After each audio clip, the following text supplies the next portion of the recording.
High students, আজকে আলোচনা করব ফিলোসফিতে রবীন্দ্রনাথের মানব প্রকৃতি। মানব প্রকৃতি সম্পর্কে রবীন্দ্রনাথের ধারণাটা তোমাদের এখন একটু বোঝাচ্ছি। মানবতা সম্পর্কে রবীন্দ্রনাথের দৃষ্টিভঙ্গিকে সঠিকভাবে অনুধাবন করতে হলে মানব প্রকৃতিটাকে আগে জানতে হবে। এবারে এই যে মানব প্রকৃতি, এই মানব প্রকৃতির প্রথমে সসীম ও অসীম দিকটা আলোচনা করব। রবীন্দ্রনাথের মতে মানুষের প্রকৃতির মধ্যে দুটি গুরুত্বপূর্ণ উপাদান রয়েছে। এই দুটি গুরুত্বপূর্ণ উপাদানের মধ্যে মানুষ যে বিবর্তন প্রক্রিয়ার ফলে জগতে আসতে পেরেছে, সেখান থেকে যে জৈবিক ও দৈহিক প্রকৃতি লাভ করে থাকে, রবীন্দ্রনাথ এই দিকটাকে কিন্তু মানুষের সসীম দিক বলেছেন। আবার তিনি মনে করেছেন যে মানুষের মধ্যে একটা আধ্যাত্মিক অর্থাৎ স্পিরিচুয়াল প্রকৃতি রয়েছে। এই প্রকৃতির জন্যই মানুষ জগতে বিশেষভাবে গুরুত্ব পেয়েছে এবং এই গুরুত্ব অনুযায়ী সে তার স্বাধীনতাটা ভোগ করে। তাই রবীন্দ্রনাথ মানুষের এই দিকটাকে অসীম দিক বলেছেন। তাই তার কাছে মানুষ হলো সসীম ও অসীম প্রকৃতির। তো এই যে রবীন্দ্রনাথের যে মানব প্রকৃতির দিক, এই রবীন্দ্রনাথের মানব প্রকৃতির সসীম দিকটা বলল যে তার তিনটে দিকের উপর গুরুত্ব দেওয়া যায়। তো প্রথম দিক হচ্ছে রবীন্দ্রনাথের মতে সসীম অস্তিত্বের দিক থেকে মানুষের মধ্যে প্রাণীর কিছু বৈশিষ্ট্য এবং গুণ দেখা যায়। এই স্তরে মানুষ কিছু সহজাত প্রবৃত্তি এবং যান্ত্রিক উপায়ের দ্বারা কাজ ও আচরণ করে থাকে।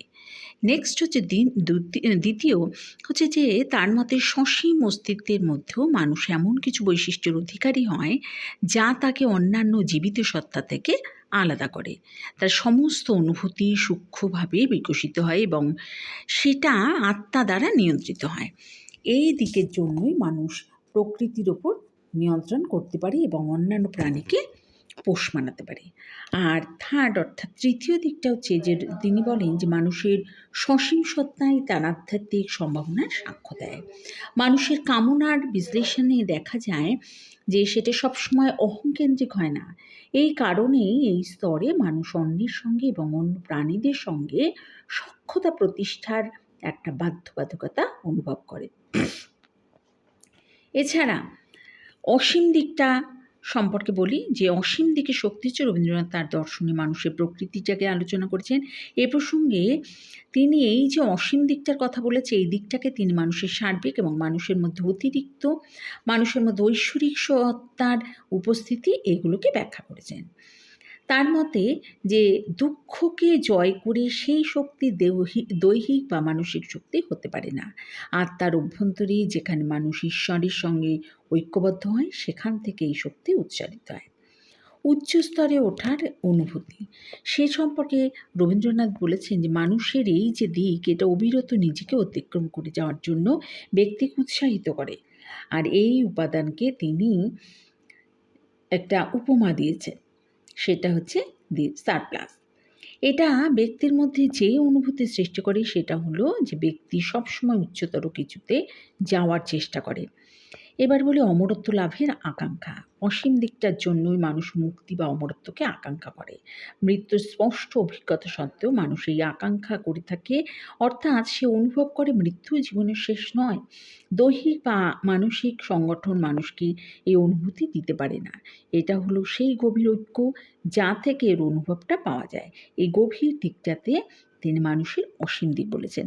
এছাড়াও যে প্রকৃতির সঙ্গে একাত্মতার অনুভূতি, যে ভৌতিক মানুষ প্রকৃতির সঙ্গে একাত্মতার অনুভূতি পায় না, অথচ মানুষ প্রকৃতির সৌন্দর্য, প্রকৃতির শক্তি, অভ্যন্তরীণ তীব্রতার দ্বারা উল্লাসিত হয়, অর্থাৎ প্রকৃতির প্রতি মানুষ আকর্ষিত হয়। এছাড়াও বলি যে সৃষ্টিশীল দিক দিয়ে বলি যে মানুষের অসীম দিকটা হলো মূলত সৃষ্টিশীল। মানুষের সসীম দিকটা পূর্ব নির্ধারিত যান্ত্রিক উপায় উদ্দীপকের প্রতি প্রতিক্রিয়া করলেও মানুষের একটা সৃষ্টিশীল দিক থাকে। এছাড়াও বলি যে ব্যক্তিত্বের বিকাশ হচ্ছে যে রবীন্দ্রনাথ বলেছেন মানুষের অসীম দিকটার জন্যই তার ব্যক্তিত্ব হলো গতিশীল এবং চিরবিকশিত মান। বৃদ্ধি কোনো যান্ত্রিক পদ্ধতি নয়, বরং এটা সৃষ্টিশীলতাকে অনুসরণ করে। মানুষের ব্যক্তিত্বের বিকাশের ক্ষেত্রে তার অভ্যন্তরীণ বৃদ্ধি অন্তর্ভুক্ত থাকে এবং এখান থেকেই তার অসীম দিকটার অস্তিত্ব প্রমাণিত হয়। এছাড়াও আরও আলোচনা করা যায় যে অসীম দিকটা হলো জীবন দেবতা, অর্থাৎ রবীন্দ্রনাথ মানুষের এই অসীম দিকটাকে জীবন দেবতা বলেছেন, কেননা এই একটি অস্তিত্বশীলতার আনন্দ দেয়। আর জীবন দেবতা হলো মানুষের মধ্যে ঈশ্বর, এটা হলো সেই উপাদান যা মানুষকে ঈশ্বর তুল্য করে তোলে। আর মানুষের দুটো দিক, এই প্রসঙ্গে রবীন্দ্রনাথ তার দর্শনে মানুষকে একটা বিশেষ স্থান দিয়েছেন। তিনি মনে করেন মানুষ বিভিন্ন দিক থেকে ঈশ্বর সদৃশ, তাকে মানবতাবাদের দার্শনিক বলা হয়। তিনি মানুষের দুটো আবশ্যিক দিকের কথা উল্লেখ করছেন, একটা হচ্ছে নিম্ন দিক আর একটা হচ্ছে উচ্চ দিক। আমরা এই দুটো দিককে দৈহিক ও আধ্যাত্মিক দিক থেকে বলতে পারি। তিনি মনে করেন মানুষ হলো ধরিত্রীর সন্তান, কিন্তু অসীমত্বের উত্তরাধিকারী, তাই তাকে মানবতার দার্শনিক বলা হয়।